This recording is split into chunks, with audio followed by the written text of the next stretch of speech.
Question number 10 ये थोड़ा सा समझने का है, प्लीज़ ध्यान से समझें इसे कि क्या किया हुआ है इसमें। The height of mercury column in a barometer in a Calcutta laboratory was recorded to be 75 centimetre. 75 centimetre mercury column जो है वो राइज हो गया। कौन? मर्करी राइज हुआ है। ठीक है जी, तो इसको हम बोल देते हैं HG बोल देते हैं, मर्करी राइज हुआ है। अब डेंसिटी कितनी है मर्करी की, वो अब हमें देखते हैं दिया हुआ है या नहीं दिया हुआ। आगे चलते हैं। Calculate the pressure in SI and CGS unit. SI and CGS unit. अब SI यूनिट क्या होती है? स्टैंडर्ड इंटरनेशनल, जिसे MKS भी बोलते हैं हम लोग। CGS में सेंटीमीटर ग्राम सेकंड, ये मीटर किलोग्राम सेकंड। तो इसमें हमें क्या करना है, दोनों को निकालना है। जो दिया क्या क्या हुआ है, एक तो दिया हुआ specific gravity of mercury is 13.6। Density of water, water की डेंसिटी गिवन है, that is 10⁻³ kg metre cube. And g की वैल्यू भी दे रखी है 9.8 metre per second square. Pressure का फॉर्मूला भी दे दिया है इसने, H ρg, ये इंपॉर्टेंट होता है। तो प्रेशर किसका है? मरकरी का। तो हाइट किसकी? मरकरी की। तो डेंसिटी किसकी? मरकरी की। तो ग्रेविटी कहाँ? जो मरकरी के ऊपर लग रही है, लेकिन यहाँ पे डेंसिटी वाटर की दी है। तो एक ना स्पेसिफिक ग्रेविटी का फॉर्मूला होता है। मान लीजिए हमने specific gravity is equals to gravity of substance, या फिर छोड़ दीजिए, density of substance upon density of water. ठीक है, इस तरीके से हमारे पास ये एक फॉर्मूला है। तो इसके अकॉर्डिंग स्पेसिफिक ग्रेविटी जो है ना, दैट इज 13.6 मरकरी की दी हुई है। डेंसिटी ऑफ मरकरी मैंने निकालना है। डेंसिटी ऑफ वाटर जो है वो दे रखा है, तो यहाँ पे density of mercury, density of water 10⁻³ इसको यहाँ पे आप डेंसिटी ऑफ मरकरी जैसे निकालोगे 13.6 इंटू 10⁻³ आपके पास आ जाएगा। डेंसिटी मास अपॉन वॉल्यूम होता है kg पर मीटर क्यूब। इस तरीके से हम डेंसिटी निकाल सकते हैं। अब डेंसिटी हमारे पास आ गई। अब pressure, pressure is equal to H ρg। H कितना है? 76 सेंटीमीटर, तो मीटर में चेंज करना पड़ेगा। तो सेंटीमीटर में कितने मीटर आते हैं? अब एक देखिए, 1/, सीधा लिख देता हूँ मैं, 1/100 सेंटीमीटर में कितने मीटर। ये डेंसिटी 13.6 इंटू 10⁻³, ग्रेविटी 9.8 मीटर पर सेकंड। आप इसे सोल्व करोगे, you will be getting your answer. तो आंसर कितना दिया हुआ है एक बार चेक करके बताता हूँ मैं। आंसर है इसका 10 इंटू 10⁻5 डाइन न्यूटन में, मतलब कि SI यूनिट में अलग है और CGS में अलग है। तो SI यूनिट में दे रखा है 10 इंटू 10⁻4 न्यूटन पर मीटर स्क्वायर अप्रॉक्सीमेटली। अब हमें पता है 1 न्यूटन इक्वल्स टू 10⁻, बताइए 1 न्यूटन इक्वल्स टू 10⁻3 और 5, 10⁻5 डाइन होता है। तो 5 डाइन को आप यहाँ पे मल्टीप्लाई कर दो, तो आप सिंपल न्यूटन को तो डाइन में चेंज कर दोगे, फिर मीटर स्क्वायर को भी आपको सेंटीमीटर में करना पड़ेगा। 10 into 10⁻4 into 10⁻5 upon metre square को सेंटीमीटर में 100 इंटू 100। और इसे जब आप सोल्व करोगे तो इसमें जो लिखा हुआ है दैट इज़ 10 इंटू 10⁻5 डाइन पर सेंटीमीटर स्क्वायर, ये लिखा हुआ है।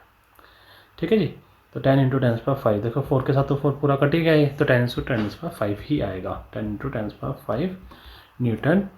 ठीक है जी, न्यूटन की जगह यहाँ पे क्या रहा है? डाइन पर सेंटीमीटर स्क्वायर। तो इस तरीके से आपने इसे करना है। ठीक, नेक्स्ट क्वेश्चन नंबर 11 पे पहुँचते हैं। Express the power of 100 what bulb in CGS unit. 100 what का है और इसे किस में कन्वर्ट करना है? CGS में करना है। पहले तो पावर का जो आपको फॉर्मूला पता होना चाहिए, P is equal to V into I. P is equal to, बोलते जाइए, P is equal to V square upon R, P is equal to I square R। ये हमारे पास 3 फॉर्मूले होते हैं। क्लियर? तो आप कोई भी फॉर्मूला इसमें से उठा सकते हो। अभी हमने रेजिस्टेंस का डायमेंशन नहीं निकाला, अभी हमने वोल्टेज का और करंट का डायमेंशन शायद हमने ऊपर निकाला है। करंट का तो है हमारे पास, ठीक है, ओके। तो आप किसी भी तरीके से आप इसे निकाल सकते हैं। तो आप ये देखो, 100 वॉट पावर निकालनी है, उसे आपने CGS यूनिट में कन्वर्ट करना है। तो सबसे पहले आपको पता होना चाहिए कि पावर का अभी के लिए आप V, क्योंकि अभी आप आगे निकालेंगे कि वोल्टेज का कैसा डायमेंशन निकालना है, तो अभी के लिए हम सिंपल कैसे कर सकते हैं ऐसे, अगर हम इजी वे में करना चाहें तो power is equal to 100 watt. अब वॉट क्या है? वॉट, अब पावर का एक फॉर्मूला और होता है हमारे पास, E is equal to P into T. तो P is equal to E upon T. तो जूल पर सेकेंड भी एक हम इस तरीके से भी यूज़ कर सकते हैं, इस क्वेश्चन को सोल्व कर सकते हैं। 100 जूल पर सेकेंड, अब मेरे को क्या करना है, CGS में कन्वर्ट करना है। तो जूल का जो होता है अर्ज होता है 10⁻7 अर्ज, और सेकंड को आप सेकंड में ही रख लो, तो ये 10⁻9 अर्ज पर सेकंड आपके पास एक इस तरीके से ईजीएस्ट वे करके आप डायमेंशन निकाल सकते हैं। क्लियर? अभी आ जाएगा हमारे पास जो वोल्टेज और करंट और रेजिस्टेंस का भी नेक्स्ट क्वेश्चन में। अभी नहीं आया था तो मैंने इसलिए इसको ताकि आपको समझ आए तो मैंने इस तरीके से कराया है। Next question number 12, the normal duration of 1 second physics practical period in Indian colleges 100 minute. उसने बोल दिया जी 1 सेकेंड की जगह पे इंडिया वाले 100 मिनट मानते हैं। Express this period in micro centuries, इस पीरियड को 100 मिनट को माइक्रो सेंचुरीज में, माइक्रो कूलम मत समझना, इसे मैंने इसलिए ऐसे लिख रहा था, चलो माइक्रो सेंचुरीज में कन्वर्ट करो, where 1 micro century is given 10⁻6 into 100 years. ये वैल्यू हमें पहले से दी हुई है। तो अब हमने क्या करना है कि माइक्रो सेंचुरीज में किसको निकालना है, 100 मिनट को निकालना है। तो 100 मिनट करने के लिए इसको मिनट में चेंज कर लो पहले। 1 micro century is equals to 10⁻6 into 100 year में कितने डेज, 365, 365 में कितने आवर, 24, 1 आवर में कितनी मिनट, 60। ठीक है, सेकंड नहीं निकालना, मिनट तक हमने चलना है। तो हमें चाहिए 100। अब ये आंसर जो है हमारे पास ये मिनट्स में चल रहा है, तो 100 मिनट्स को अलग रख लेते हैं। तो 100 minute is equals to 1 micro century, ये सारा नीचे 10⁻6 नीचे, 365 नीचे, 24 नीचे, 60 नीचे, और जब आप इसे सॉल्व करोगे आपके पास आंसर आ जाएगा, सिंपल। ठीक है, इस तरीके से ये हमारे पास होना है। तो ये जो तकरीबन आएगा that is 10⁻5/52560, that is equal to 1.9 micro century. Clear? तो मैथ्स आप खुद करेंगे, divide multiply. Next question number 13, इसमें ये है ना, how many micro century did you sleep yesterday, ये खुद निकाल लो कितने घंटे सोए थे और कितना time. The surface tension of water is 72, convert it into SI unit. Surface tension का फॉर्मूला बोलिए, force upon length. Surface tension is force upon length. तो इसकी जो वैल्यू है ना 72 डाइन पर सेंटीमीटर की दी हुई है, convert it into SI unit. SI unit में कन्वर्ट करो तो 72 upon 1 centimetre, 72 dyne. 1 newton equals to 10⁻5 dyne, तो 1 dyne is equals to 1/10⁻5 newton. इसी तरीके से 1 metre is equals to 100 centimetre and 1 centimetre is equals to 1/100 metre. यहाँ पे put कर दो 72 डाइन 1/10⁻5 न्यूटन, न्यूटन बन गया, सेंटीमीटर 1/100 मीटर। क्लियर? तो मीटर नीचे रहेगा, 1/100 मीटर। तो ये कन्वर्ट होके आप जैसे इसे कैंसिल करोगे तो कैंसिल करने के बाद आपके पास अप्रोक्सीमेटली आंसर आ रहा है 0.072 न्यूटन पर मीटर। क्लियर? इस तरीके से आपने इसे सोल्व करना है। Next is question number 14। Question number 14 क्या बोलता है उसे देखते हैं। The kinetic energy K of a rotating body depends upon moment of inertia, angular speed. अब किस किस के ऊपर डिपेंड कर रही है काइनेटिक एनर्जी? एक तो कर रही है मोमेंट ऑफ इनर्शिया, I का फॉर्मूला क्या होता है, mr²। Clear? Moment of inertia, angular speed omega 2π/t या फिर 2π/ν, इसके ऊपर डिपेंड कर रही है। तो एक फॉर्मूला दे दिया उसने, K is equals to KIA omega B. मतलब हमने क्या करना है, डिराइव करना है फॉर्मूला, एक तरीके से डायमेंशन से डेरिवेशन ऑफ फॉर्मूला कर रहे हैं हम लोग। तो किस तरीके से फॉर्मूला ड्राइव करेंगे, डायमेंशन एनालिसिस हम लोगों ने लगाना है। तो मतलब कोई K क्वांटिटी है काइनेटिक एनर्जी जो डिपेंड करती है, स्मॉल k तो कांस्टेंट हो गया, एक तो मोमेंट ऑफ इनर्शिया पे, एक ओमेगा पे। अब इसे सोल्व कैसे करते हैं, लेफ्ट हैंड साइड और राइट हैंड साइड में जो डायमेंशन है वो आपने सेम लगाने हैं। ठीक है, सेम लगा के जो है सेम आगे आएंगे तो ABC को आपने कंपेयर करना है। अब हैं दो ही चीज़ें तो A और B, मैं करके दिखाता हूँ क्या बोल रहा हूँ मैं। पहले काइनेटिक एनर्जी और वर्क डन सेम होता है, तो mL2T-2। K आपके पास कांस्टेंट है, उसे मैं छोड़ रहा हूँ अभी। मोमेंट ऑफ इनर्शिया mr², तो mL2 की power A mr²। Omega omega T minus one की पावर बी, ठीक है जी। अब दोनों तरफ आप ऐसे लिखो, m की पावर 1 l की पावर 2 t की पावर माइनस 2। दूसरी तरफ पे आइए, m की पावर a l की पावर 2a t की पावर माइनस b। अब कंपेयर कर लो, a इज इक्वल टू 1 आ गया, इन दोनों को कंपेयर करो, इन दोनों से करो तब भी a 1 ही आ रहा है। इधर से कंपेयर करो, b क्या आ रहा है, +2 आ रहा है, माइनस माइनस कट जाएगा, b +2 आ रहा है। तो अब k का फॉर्मूला क्या बना, small k i raise to power 1 and omega raise to power 2। Clear. तो capital K is equal to small k i omega square, this is your formula. इस तरीके से आप फॉर्मूला ड्राइव करते हैं।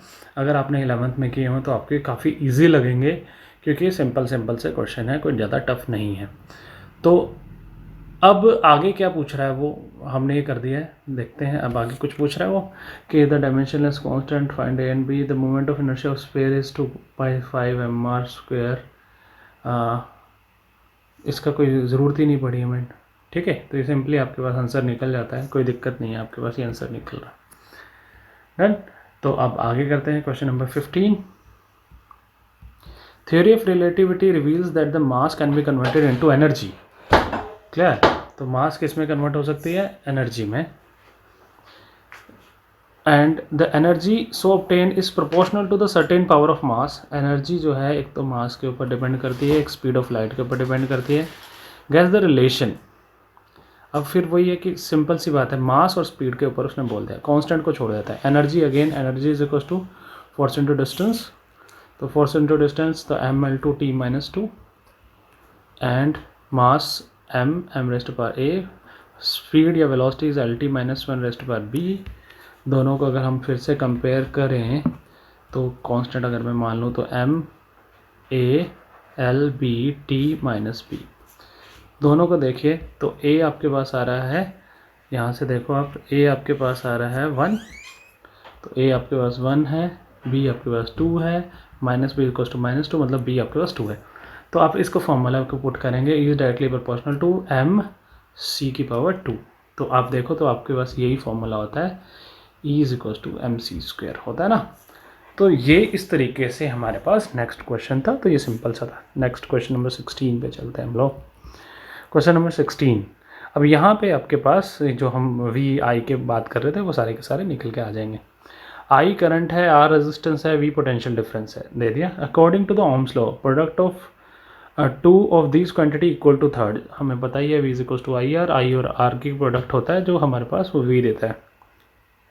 ऑब्टेन ओम्स लॉ, वो कह रहा है ओम्स लॉ निकालो, ठीक है। अब ये कह रहा है कि ये अननोन चीज़ है अब हमारे लिए। तो obtain Ohm's law from dimension analysis where dimension of R and V are given. ठीक है जी, डन है। आर वी का डायमेंशन दिया हुआ है, हमें निकालना है v is equal to I R. तो मतलब v अपॉन आर मैं कर दूं तो मेरे पास i बचना चाहिए। अगर तो ये बच गया, ठीक है, तो हमारे पास क्या हो जाएगा, डायमेंशन का ये हमारे पास प्रूव हो जाएगा कि ये सही है। क्लियर। तो 16 हम किस तरीके से करेंगे, तो हम करेंगे v और r को डिवाइड कर सकते हैं। क्लियर। तो आप जिस मर्जी तरीके से आप कर लीजिए, या फिर अगर प्रूफ ऐसे करना है कि v is equal to I R ही होता है तो लेफ्ट हैंड साइड का डायमेंशन और राइट हैंड साइड का डायमेंशन सेम आना चाहिए। तो v का डायमेंशन क्या बोला हुआ है उसने, देखिए r एंड v का डायमेंशन दिया हुआ है ml/2t - 3i - 1। तो ये यहाँ पे i है ही है, और r का डायमेंशन उसने दे दिया है ml/2i - 2 i - 2 एंड t - 3। अब आप एक एक 1 है, एक -2 है, तो ml/2t - 1 सॉरी t - 3 i - 1। तो लेफ्ट हैंड साइड और राइट हैंड साइड प्रूव हो गए, चाहे आप ऐसे कर लेते हैं, ठीक है। तो इन दोनों को भी डिवाइड करते हैं तो v अपॉन r, तब भी आपके पास i ही बचता। क्लियर। तो ये आपके पास सिंपल सा क्वेश्चन था। क्वेश्चन नंबर 17 पे पहुंचते हैं।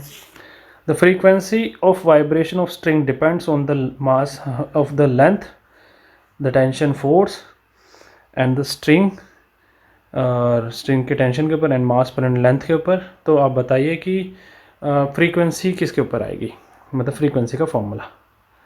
दोबारा बोल रहा हूँ, फ्रीक्वेंसी जो है वो डिपेंड करती है लेंथ के ऊपर, तो एल की पावर ए लिख दिया, एंड टेंशन मतलब फोर्स की पावर बी लिख दिया, and mass per unit length, तो मास पर यूनिट लेंथ को मैं कैपिटल एम मान लेता हूँ, उसकी पावर सी लिख दिया। बस मास पर यूनिट लेंथ को हम क्या बोलेंगे, M upon L.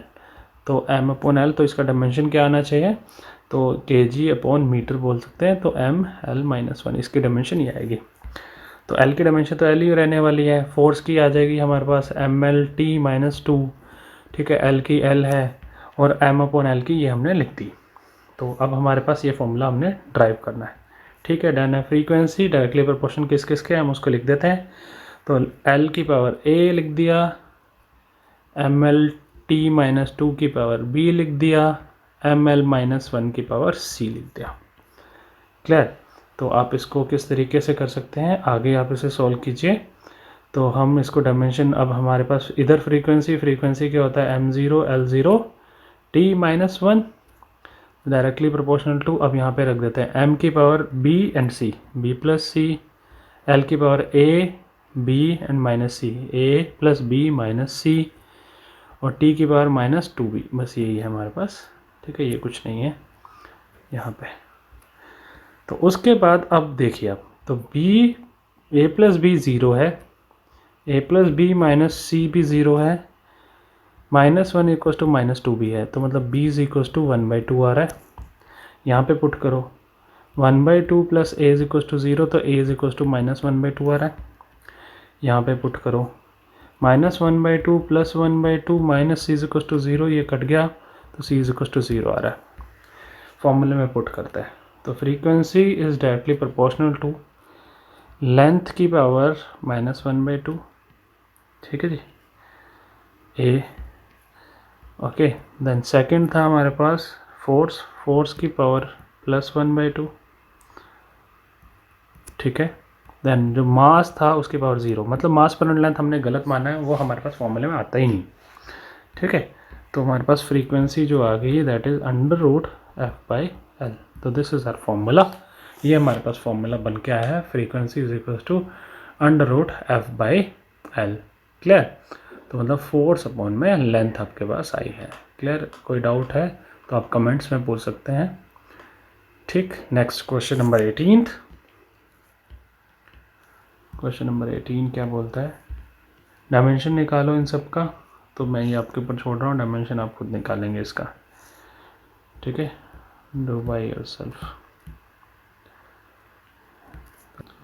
Question number 19 हमारे पास क्या है, let x and a stand for the distance. So integration of dx over a square minus X square जो है वो 1/a sine inverse a/x dimensionally correct है या नहीं, ये पूछा है। तो सबके डायमेंशन लिख देते हैं, l over L square minus L square the under root integration is equal to 1/l, और साइन का कुछ हमारे पास होता ही नहीं है, ठीक है जी।